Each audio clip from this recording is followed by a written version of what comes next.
por estar aquí. Después viene el café, no se preocupen. En primer lugar, agradecer al diario Gestión y a la Universidad del Pacífico, por supuesto, donde aquí soy profesor a tiempo completo, profesor investigador, y donde enseño desde el año 2001, así que esta es mi casa en el sentido académico. Y hemos programado junto con nuestro amigo Juan Martínez, encargado de Alumni, esta conversación, porque yo voy a hablar unos 30 minutos y de ahí va a venir una rueda de preguntas. Y el tema que se me ha pedido, y lo voy a leer así para ser exacto, mejor dicho, es el nuevo Congreso peruano y tendencias religiosas en política. ¿Okay? Lo interesante es que hace unos años atrás hablar de religión y política casi era un tabú. Y hablar inclusive, por ejemplo, de evangélicos y política era prácticamente un oxímoron, es decir, una contradicción, porque los evangélicos, por ejemplo, no entraban en política. ¿Okay? Pero ahora vemos que ya es el tema de lo más natural. Y claro, viene una avalancha de nuestros amigos del FREPAP, que son 15, y todo el mundo dice, ¿qué pasó acá? Hace 2 años estuve presentando un libro sobre este tema en Costa Rica, justamente porque inéditamente un pastor, no era pastor, era cantante gospel, diputado evangélico costarricense, se lanza a la presidencia de Costa Rica y gana la primera vuelta electoral. Entonces me llaman, presento el libro, y la pregunta era, me hizo mucho recordar ahora el tema de los israelitas, que la gente me preguntaba, ¿quiénes son? Y yo le decía a los ticos, son parte de ustedes. Lo que pasa es que no la vieron. Y el tema de irrupción en este momento de religión y política, y hay que indicar, no es nuevo. No es nuevo. Más o menos tiene unos 500 años en el continente. La diferencia es que las relaciones entre religión y política prácticamente se habían reducido a iglesia-estado, es decir, con la Iglesia Católica. Y a través de protocolos, concordatos y todo lo demás. Ahora, a la Iglesia Católica, al perder el monopolio religioso, lógicamente se abren nuevos caminos de esta relación. Entonces ahora volvemos, o si se quiere en paralelo, una nueva relación entre religión y política. Pero la gente cree que esa relación es nueva. Repito, no es nueva. ¿Cuál es la novedad entonces? Que los nuevos cristianos, sobre todo de corte evangélico neopentecostal, son los nuevos actores políticos, o mejor dicho, los nuevos actores religiosos en la política latinoamericana. Esa es la novedad. Y están desplazando en cierta medida a los católicos. Entonces ese es un poco el marco para entender, ya digo, que este tema, si bien ahora se ha vuelto atractivo, en el fondo no es novedoso. Otro tema que se planteaba también sobre los no católicos, dice, bueno, ¿de dónde salieron? Los evangélicos llegan a finales del siglo XIX. No he dicho 20, no me he equivocado. Finales del siglo XIX. Entonces no es un tema, te digo, los evangélicos, el FREPAP, ahora vamos a hablar sobre ellos, o el AEMIMPU, tiene más de 50 años. Creo que tiene que ver un poco con ceguera social, política, y estos fenómenos, sí hay que reconocerlo, ciertamente, a la gran cantidad de mis colegas politólogos, sociólogos, los encontró desprevenidos. Es decir, no la vieron, no conocían el tema, y yo creo que ese es un poco una deficiencia, también los medios lo han mencionado, que tenemos que comenzar a subsanar. ¿De acuerdo? Bien, vamos a comenzar entonces. Todos tienen el libro, se les ha entregado, perfecto. Hay que agradecer a la Fundación Adenauer por esa entrega, el libro que ustedes tienen ahí, Evangélicos y Poder. Brevemente les comento, en el año 2016 la Fundación Adenauer me encargó para hacer esta investigación entre religión y política en América Latina. Publicamos un primer libro que se llamaba Entre Dios y el César, y a los 3 meses gana Fabricio Alvarado en Costa Rica.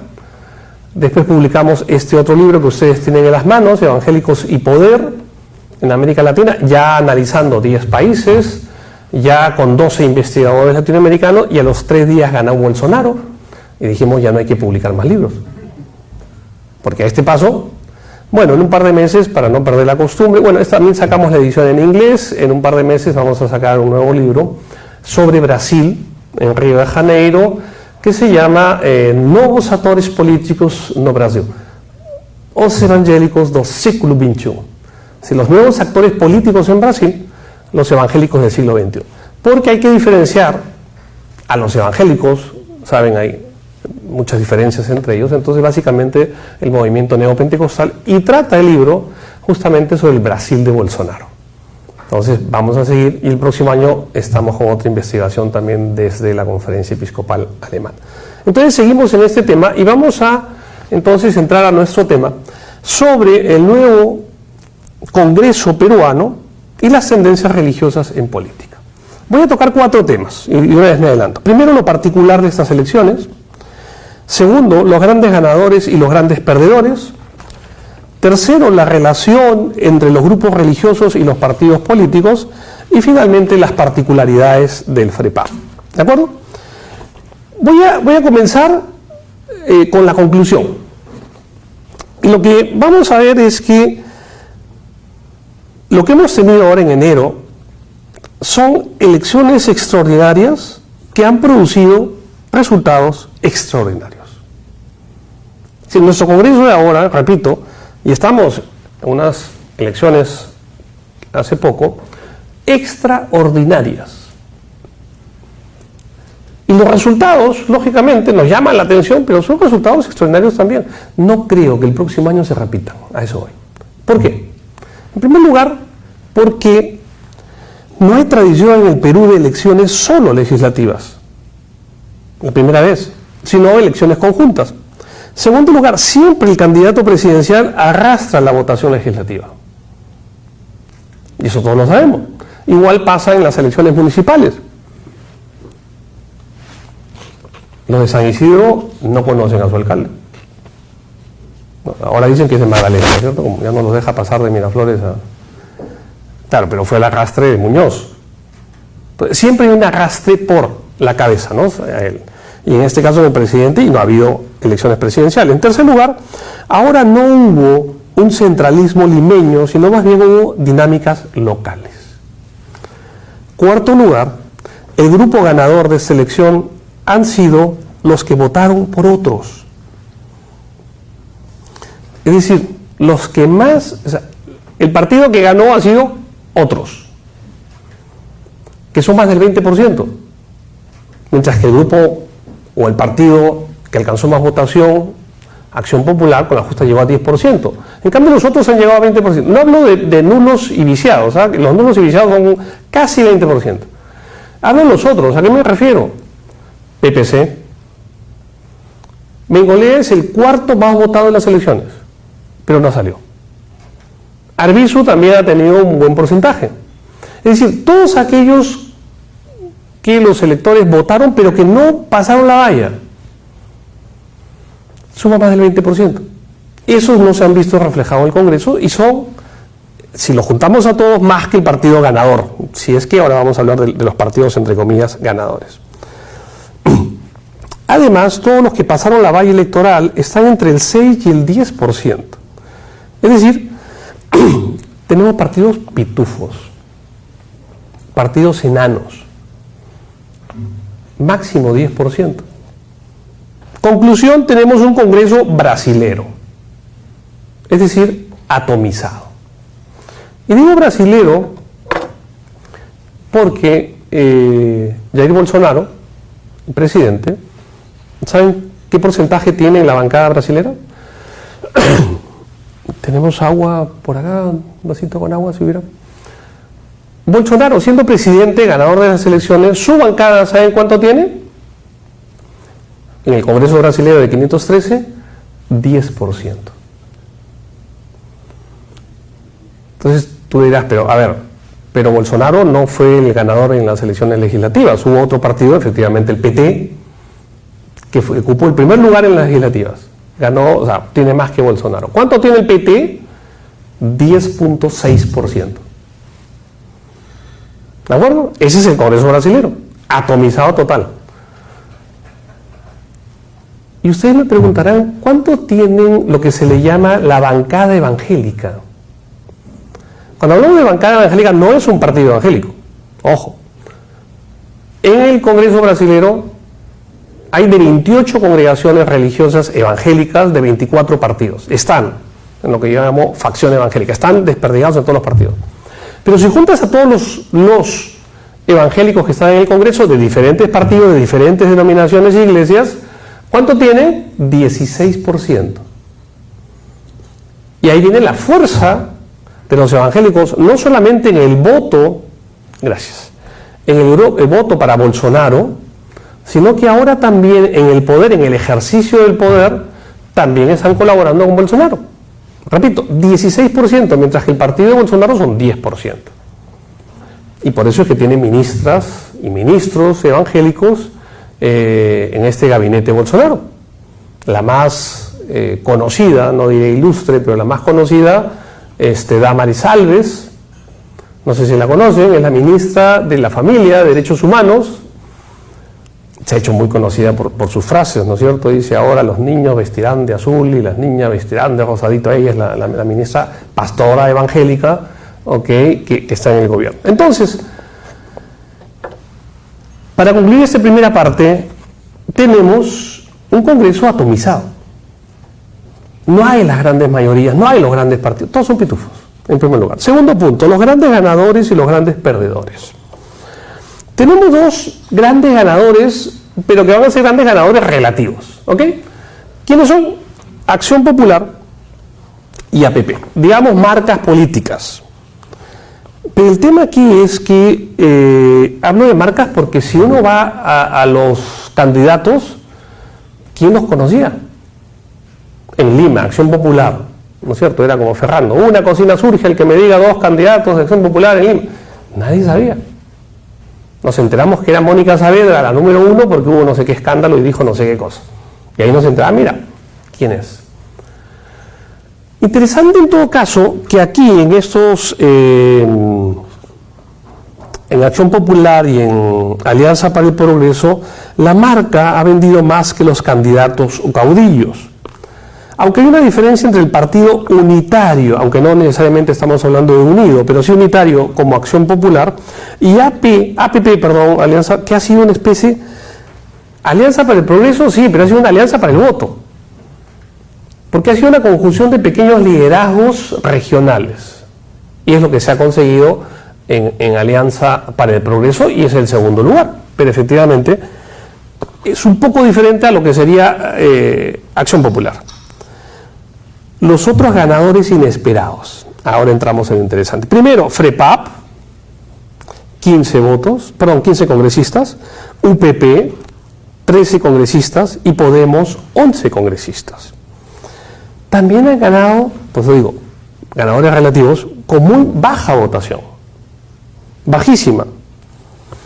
Y básicamente Podemos tiene por el liderazgo de Urresti, UPP por el arrastre de Antaurumala y FREPAP,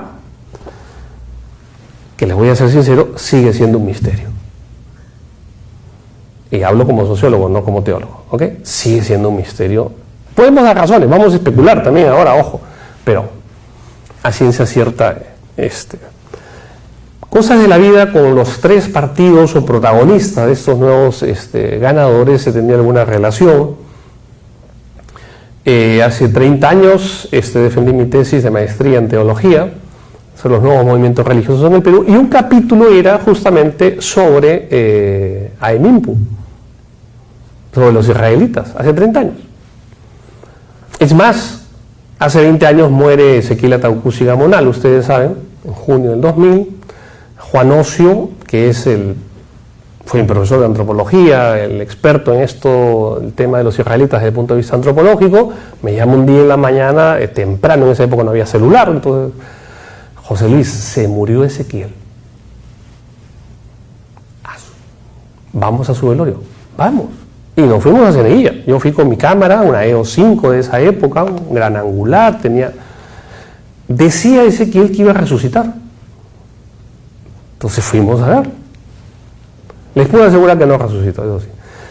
Pero el ambiente, la urna de Ezequiel, todo lo que se vivió ahí fue extraordinario. Era una cosa, desde el punto de vista antropológico, interesantísima. Era ceremonia tras ceremonia y venían gente de provincia y con unos cantos, una devoción. Claro, era el padre fundador. Era el Cristo de Occidente, porque así se denominaba, frente al Cristo de Oriente, que era Jesús de Nazaret. Él era Ezequiel Atacuzi Gamonal, el Cristo. Y entonces, ya digo, conocían algo este movimiento.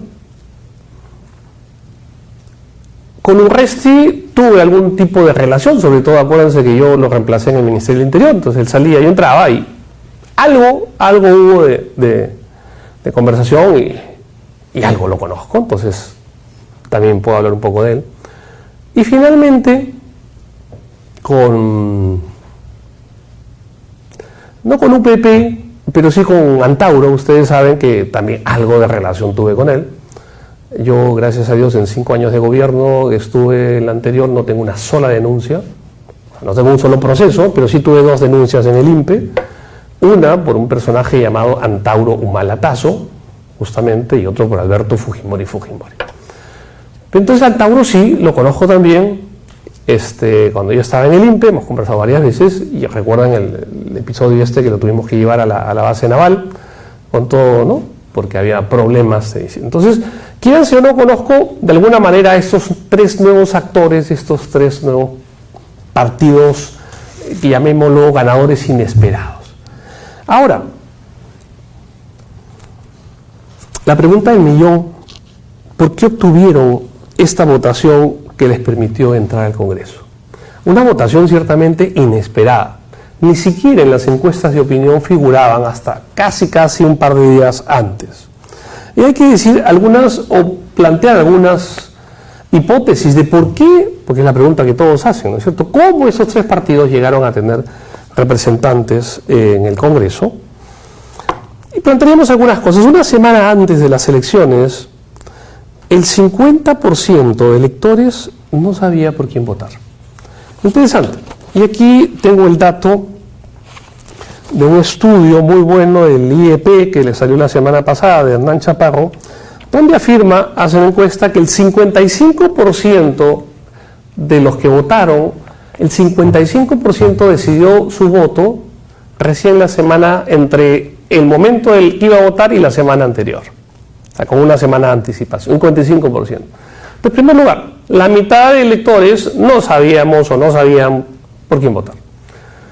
Tiene otro dato interesante este estudio que afirma que casi el 40% iba a votar nulo o viciado.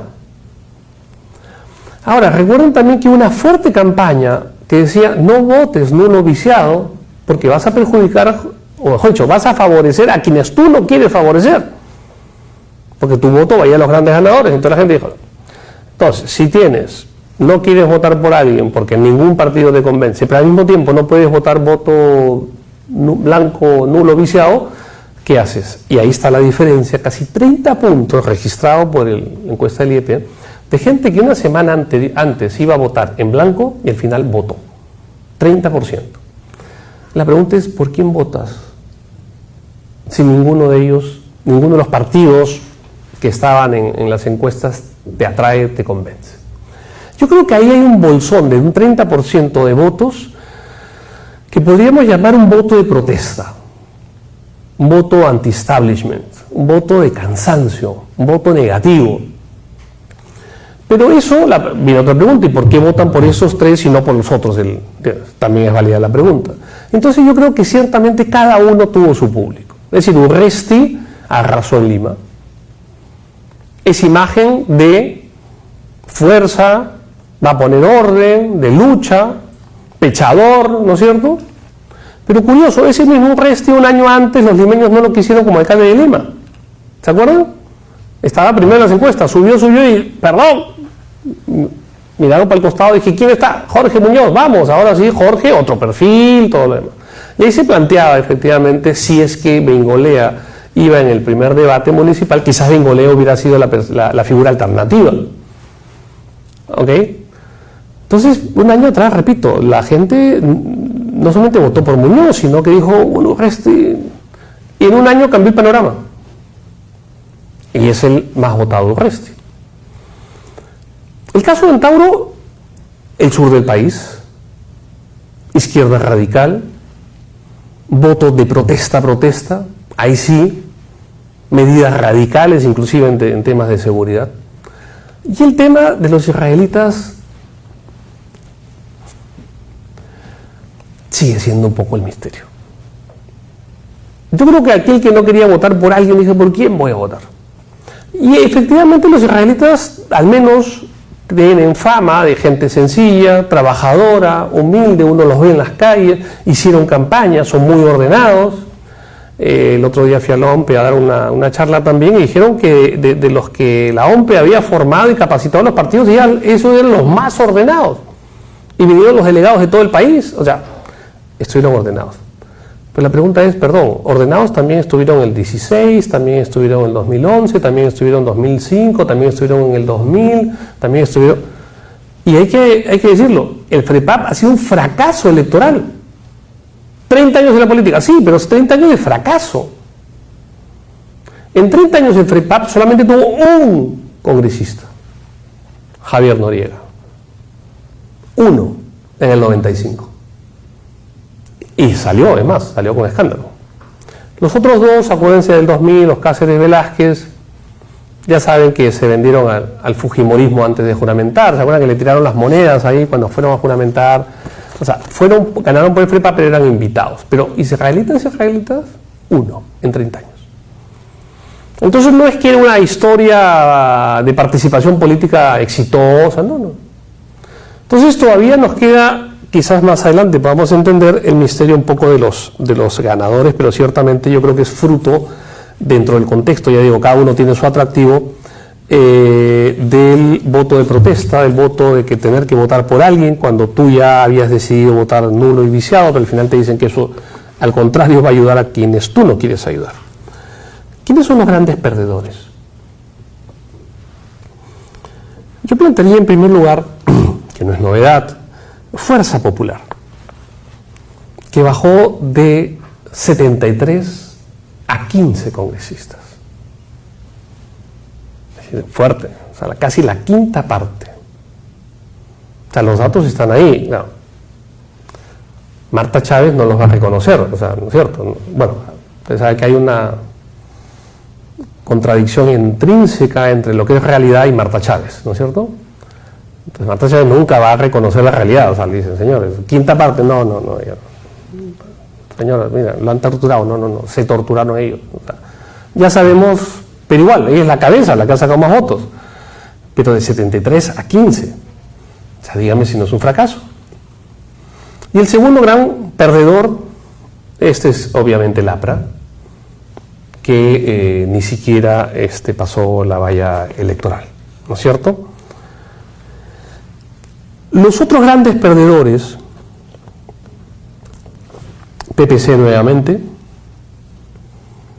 pero han sido partidos, y ahí entro en el tema, que planteaban la agenda moral como agenda política, o querían plantear la agenda moral como agenda política. Parte de ellos es Fuerza Popular, lógicamente, el conservadurismo evangélico y católico, ¿okay? Que querían plantear su agenda moral como agenda política. Pero el más conocido fue ciertamente Solidaridad Nacional. Teníamos Rosa Bartra, ¿se acuerdan? Bueno, Milka Toma no tiene un sesgo religioso, pero da igual, o sea, Milka Toma también la conozco hace muchos años, lo mismo da Chana que Juana, o sea, ahora está aquí, mañana está allá y traspasado está allá, o sea, ahora estuvo con Antauro, resulta que ya Antauro le dijo que no, gracias, pasa por caja, cobra tu cheque, pero punto. Nelly Cuadros, evangélica, Lucho Solari, católico, me dejo de entender. O sea, toda la creme de la creme del conservadurismo religioso en los primeros puestos. Es más, no sé si decir promotor, nuevo dueño de Solidaridad Nacional, Rafael López Aliaga, ¿no se acuerdan? Sale una semana antes de las elecciones en Panorama, con Roxana Cueva, y que dice: soy el nuevo Bolsonaro peruano. ¿Te acuerdas de la entrevista? Entonces, claro, ¿qué quieres decir con eso? López Aliaga del Opus Dei, o sea, ya para completar, digamos, el círculo, ¿no es cierto? Enarbolando ese conservadurismo o un supuesto voto conservadurista peruano que le iba a empoderar a él, ¿me entiendes?, con una bancada de Solidaridad Nacional, con todos estos personajes que he mencionado, y él estaba dando ese como el primer paso y se dijo: voy a ser el candidato de Solidaridad Nacional 2021. O sea, ni siquiera pasaron la valla. O sea, interesante. La agenda moral como agenda política fue un fracaso en estas elecciones. Y sí, pero mira, FREPAP, agenda religiosa, sí, pero el FREPAP nunca planteó la agenda moral como agenda política. El FREPAP lo que tenía una agenda política, basada en sus convicciones religiosas, sí, pero no planteó el tema pro vida, pro familia, ¿de acuerdo?, como agenda política. Fue un fracaso. O sea, ese tema aquí, porque la gente cree, ahora ya entró en el otro punto, y digamos, entra el tercer punto, la relación entre grupos religiosos y partidos políticos. La gente cree que existe un voto confesional. En Brasil se diría: el irmão vota en irmão, el hermano vota por el hermano. Y no es verdad, ni siquiera en Brasil.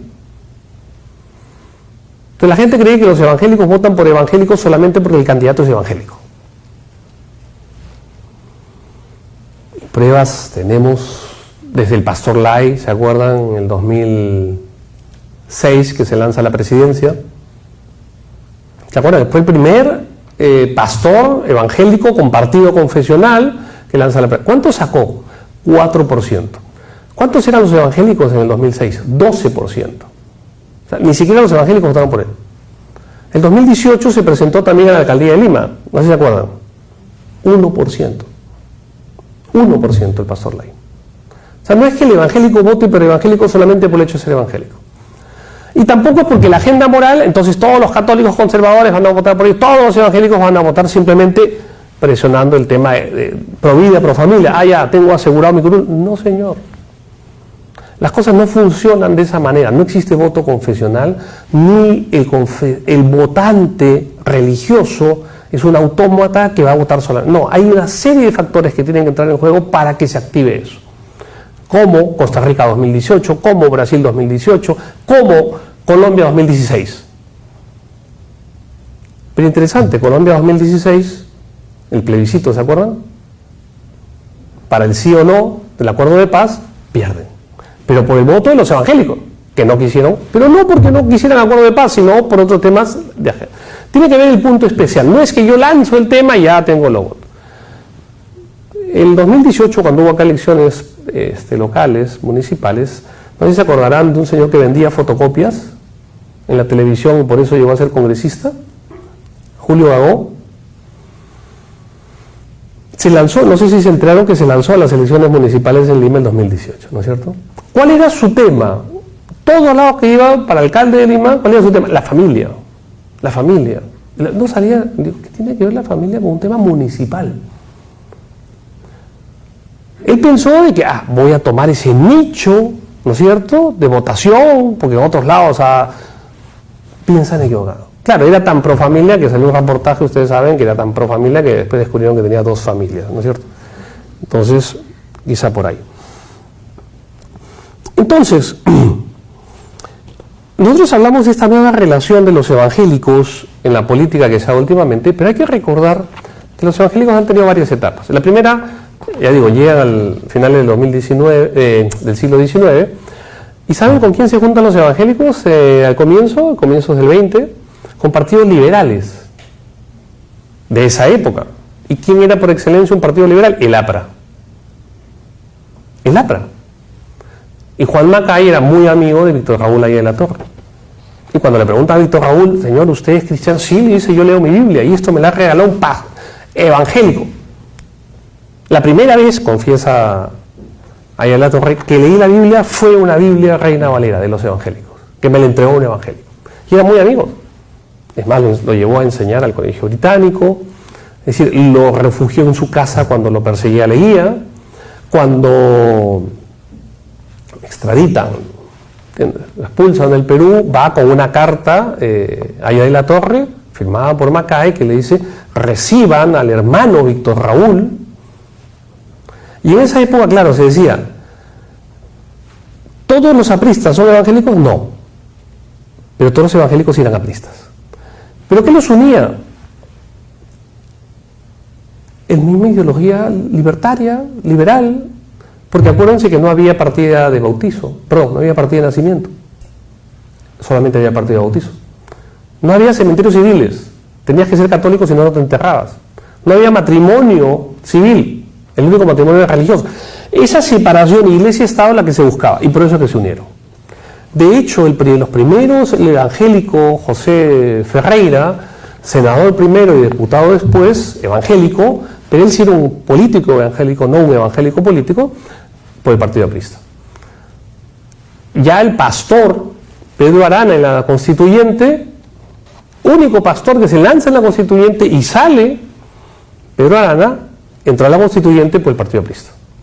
Entonces hubo mucho tiempo esta relación que ya no existe, y ellos asumieron también al comienzo una frase que no la dijo un evangélico, pero se acordarán ustedes, solo Dios salvará mi alma y solo el APRA salvará el Perú. Porque se juntaron ahí esas dos líneas como tal. Los evangélicos comenzaron a crecer exponencialmente en la década del 70. Y en el año 80, en todos los países de América Latina ya hubo partidos evangélicos confesionales. Y todos con dos características. Primero, todos fracasaron. Segundo, todos desaparecieron. O sea, la primera incursión evangélica en política partidaria en los 80, fracaso total. En toda América Latina. Ahora, los que están ahora en política, los evangélicos, es decir, la Tamara Arimborgo, Moisés Guía del Congreso anterior, ¿se acuerdan de Tamara Arimborgo, no es cierto? De Sodoma, usted presidente de Sodoma, ¿no es cierto? El sexo solamente es para procrear. Ya no tiene nada que ver esa línea evangélica con el pastor Pedro Arana de los años, ya digo, finales de los 80, cuando va a la Constitución. O sea, ¿qué tiene que ver estos neopentecostales con los bautistas, presbiterianos, metodistas? Nada. Son otra línea. O sea, los evangélicos de ahora, o los políticos evangélicos de ahora, no son los mismos de esa época porque son de diferente corriente. Entonces hay que analizarlo como tal. Pero lo que hay que ver en todo caso es que sí hay un voto que comienza a forjarse, que lo llamamos el voto valorativo, más que un voto confesional necesariamente. ¿Que en algún momento va a salir en el Perú? Sí. Me dicen, ¿y Fujimori ganó? No ganó. Y eso ya 30 páginas en el libro anterior, le hemos trabajado, le hemos comentado mucho. Lo de Fujimori en el 90, por si acaso, me dicen, no, gracias a los evangélicos. No, Fujimori no ganó ni con el voto evangélico, ni ganó por el voto evangélico. Recordemos que en esa época los evangélicos no intervenían en política. Cuando va a la Alianza Cristiana y quiere hablar Fujimori ahí, lo de la Alianza Cristiana dice, señor, perdón, aquí no. Estamos hablando de los 90. Lo que sí, las iglesias bautistas no ayudaron a Fujimori al comienzo para hacer campaña en provincia, sí. Y por eso que tuvo en su lista, y salieron por arrastre varios congresistas, senadores y diputados evangélicos. Pero, es más, si todos los evangélicos hubieran votado por Fujimori, los evangélicos en esa época eran 5%. ¿Cuánto sacó Fujimori en la primera vuelta? 29%. ¿Y cuánto sacó en la segunda vuelta? 56%. Entonces, el voto evangélico no era relevante como para hacerlo ganar. Y de hecho, si los evangélicos hubieran puesto a un presidente hace 30 años, la pregunta cae de madura. ¿Y por qué no lo pueden poner ahora otra vez a otro presidente? No pueden, pues. No existe voto confesional. No fue gracias a... Y ahí el expresidente del CONEP, Darío López, hace un tema bien interesante en la Universidad de Oxford, su tesis, donde habla justamente el voto de los evangélicos, el voto de los evangélicos diputados llegó al 8% y en senadores al 12% en el año 90. Es decir, no fueron los factores decisivos por ese caso para que ganara Fujimori, pero quedó como mito. Y un mito que los evangélicos quisieron llevarlo para decir, miren, somos tan fuertes, hemos crecido tanto que hasta ponemos presidente. Y yo le digo, ponlo de nuevo. Pues. Si los pusieron hace 30 años, ¿por qué no lo pones ahora? No pueden, no es así, no se juega de esa manera. Entramos ya a las particularidades del FREPAP. Cuarto y último punto. En primer lugar, aclarar que el AEMIMPU, la Asociación Evangélica de la Misión Israelita del Nuevo Pacto Universal, AEMIMPU, no es evangélica. O sea, todo lo que hemos dicho los evangélicos nos sirve de trasfondo, pero no es evangélica. Repito, la Asociación Evangélica de la Misión Israelita del Nuevo Pacto no es evangélica. El AEMIMPU no es evangélico. Se llama asociación, sí, pero no es evangélica. Ni ellos se reconocen como evangélicos, ni los evangélicos los reconocen como tal. O sea, no hay discusión ahí. Y hay que diferenciar el AEMIMPU como grupo religioso del FREPAP, Frente Popular Agrario del Perú, como partido político. Son dos cosas, es difícil separarlas, pero yo creo que es necesario diferenciarlas. El AEMIMPU es el grupo religioso fundado en el año 50 aproximadamente por Ezequiel Ataucusi Gamonal, un quechua hablante arequipeño, lustrabotas, ambulante, informal, que entra primero a los adventistas, ahí aprende a leer la Biblia, y de ahí viene toda la vena adventista justamente, del advenimiento de la segunda venida, y él dice, yo soy el que ustedes estaban esperando, y fonda su grupo. Por eso es que son sabáticos, no son dominicales. El día que ellos guardan es el sábado.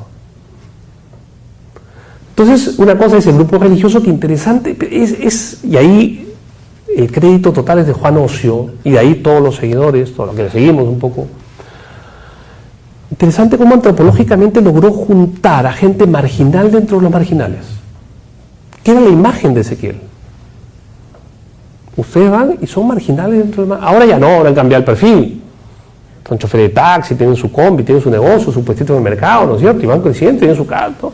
Pero inicialmente en los 50 eran marginales. Marginales y marginados.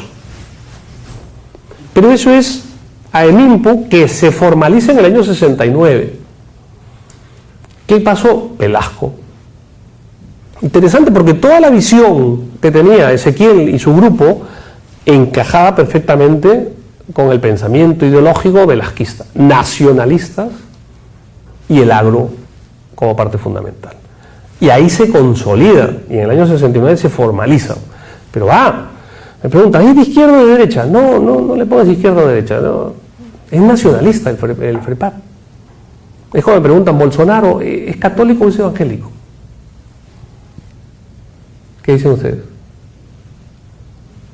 Yo le digo, es un católico. Su esposa sí es pentecostal. Digo, pero Bolsonaro es un católico bautizado en el río Jordán en el año 2016 por el pastor Everaldo Díaz Pereira. Y entonces, ¿es católico o es evangélico? Es un católico rebautizado en el río Jordán en el año 2016 por el pastor de las Asambleas de Dios del Ministerio de Madureira, Everaldo Díaz Pereira. ¿Pero es católico o es evangélico? Es político. ¿Ok? Es político. Y que su ambigüedad religiosa le sirvió a Bolsonaro. Y ahora estamos viendo que en toda América Latina también funciona. ¿Cuál fue el lema de campaña de Bolsonaro? Brasil acima de tudo, e Deus acima de todos. Brasil por encima de todo y Dios por encima de todos. Los evangélicos dijeron, el eleito de Deus, el elegido de Dios. Y votaron por él. Y muchos católicos también, comenzando por el arzobispo de Río de Janeiro, Frum, apoyar a Bolsonaro. ¿Ok? El tema religioso está. Ahora, entonces solamente son de derecha. No, perdón. FREPAP, ya digo, no ubiquemos de izquierda o de derecha, nacionalista. Pero AMLO, ¿saben quién AMLO? Andrés Manuel López Obrador. En verdad se llamaba Manuel Andrés, nombre de pila, pero se tuvo que cambiar al revés porque si no salía malo. Entonces nadie le iba a llamar malo. Entonces cambió el nombre, pues, AMLO, a Andrés Manuel. ¿Cómo se llama su partido? Morena. ¿A quién alude? ¿O a qué alude? a la Virgen de Guadalupe. Miren, nombre en México. Y cuando va a las elecciones, porque había participado, ya saben, 20 veces en las elecciones, que había sido gobernador de México, del DF, ¿y con quién se une? Con un partido evangélico. Siendo él de izquierda, se une con el PES, que es un partido evangélico de derecha, panista inicialmente. Entonces el factor religioso sí tiene que ver en la política, por supuesto, más de lo que nosotros creemos. Y mañana hay un congreso acá, de vida y familia, organizado por congresistas evangélicos de todo el continente. ¿No se han enterado? Y vienen de todo el continente. Mañana y pasado y traspasado. ¿Ok? Entonces están activos. Ahora, AEMIMPO como grupo religioso Ezequiel funda el FREPAP en el año 89. Ahí sí partido político. Y la pregunta del millón era, ¿por qué entran en política? Y de esa manera partidaria. Bien interesante. Fue el antecesor de cualquier grupo evangélico. Interesante que quiso aprovechar ese capital religioso y rentabilizarlo como un capital político Ezequiel. Y Ezequiel funda los dos, tanto el AEMIMPO como el FREPAP. Por eso que a veces confundimos. El FREPAP es el partido político. Y ahora, en estas elecciones de 2020, ¿todos los de la AEMIMPO han votado por el FREPAP? Sí. ¿Todos los que han votado por el FREPAP son de la AEMIMPO? No. Y ese es el misterio. ¿Cómo han conseguido 15 congresistas?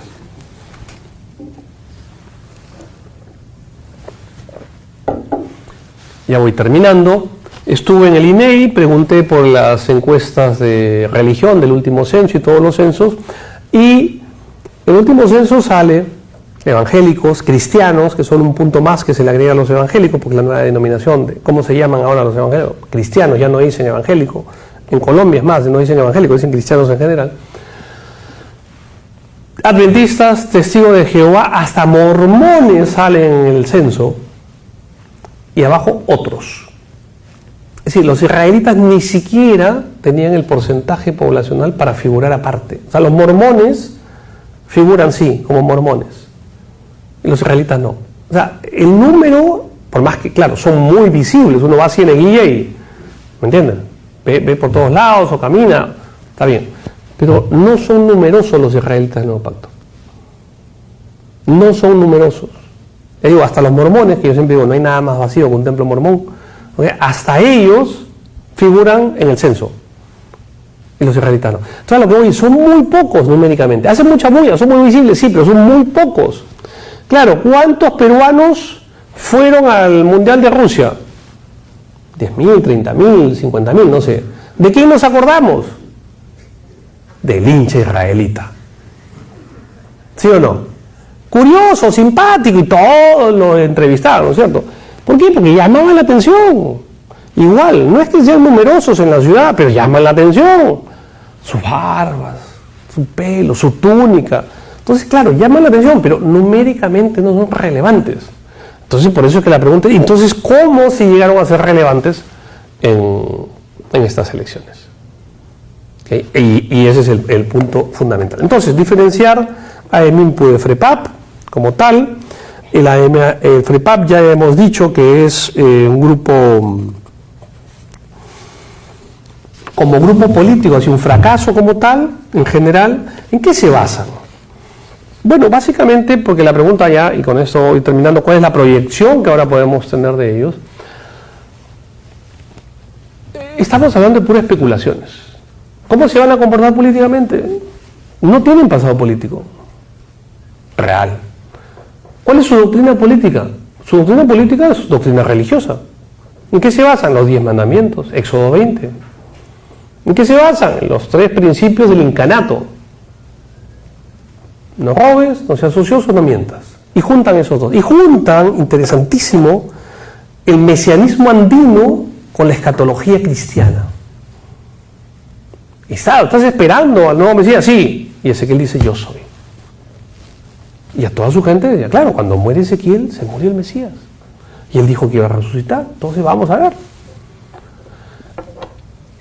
Y otro punto, y es más antropológico, y quiero decirlo con mucho respeto. ¿Y qué piensan? ¿A dónde van? Mira, la experiencia que yo tengo es, fue mi tesis de antropología, es que yo le preguntaba, le hacía la misma pregunta a 5 israelitas y los 5 me contestaban diferente. Pero desde a nivel doctrinal hasta de costumbres, entonces había que sacar una media. Al año siguiente le preguntaba a esos mismos 5 israelitas la misma pregunta y me contestaban diferente de lo que habían contestado el año anterior. Ya han visto ustedes que salió uno a decir que los LGTBI eran condenados, pecadores, y el otro le salió al toque a corregir pero con buen criterio, ¿no? Dijo, perdón, le dijo corrigiendo, ¿no? Eso es en nuestra iglesia. Eso es para nuestras creencias en la iglesia, no en el Congreso. Esa sabia convicción de separar lo religioso y lo político me pareció brillante, que ni siquiera la gran mayoría de evangélicos neopentecostales que entran en la política lo tienen. Y no diferencian entre Dios y el César. Pregunta final, ¿qué podemos esperar del FREPAP en el Congreso? 3 posibilidades. La primera, nada. Que sería lo mejor, dirían algunos. Definitivamente serán menos dañinos que otros grupos parlamentarios que justamente nos llevaron a esta crisis legislativa. Sí, yo creo que van a ser menos dañinos. ¿Hacer daño? Lo dudo. Ahora, todo es posible, no todo es probable. No son personas preparadas en leyes o en temas técnicos de política parlamentaria. Es gente sencilla, con poca formación académica. Segunda posibilidad, ¿de qué podemos esperar de ellos? Que hagan alianzas. Muy bien. Pero se pueden aliar o con los grupos o con otros grupos para lograr mayor gobernabilidad a lo que le queda del gobierno de Vizcarra, porque también estamos en un gobierno extraordinario también, no solamente en las elecciones, un gobierno extraordinario, un presidente que no tiene partido, un presidente que no tiene bancada. ¿Alguna vez han visto eso? Algunos dirían que tampoco tiene gabinete, ¿ok? Pero es bien raro, o sea, este gobierno también es extraordinario, o sea, hay que verlo en un contexto extraordinario.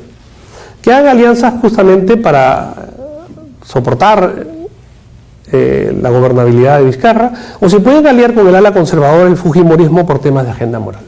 Puede ser. Y tercera opción, que sigan igual que ahora. Es decir, que se mantengan como grupo marginal atomizado dentro de un Congreso ya atomizado.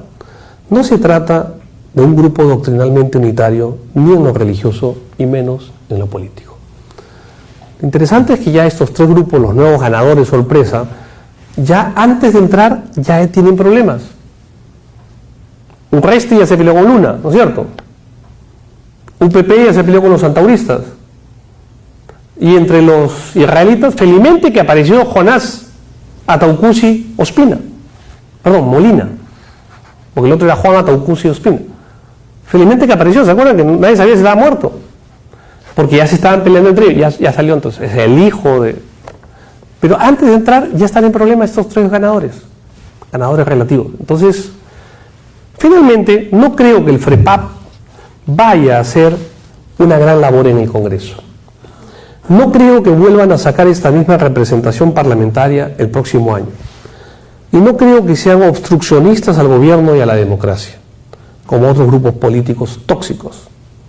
Solo espero que puedan llevar adelante sus propuestas de mejorar moralmente la política y que no se queden en el anecdotario parlamentario como un grupo religioso folclórico de nuestro ya alicaído panorama político. Muchas gracias.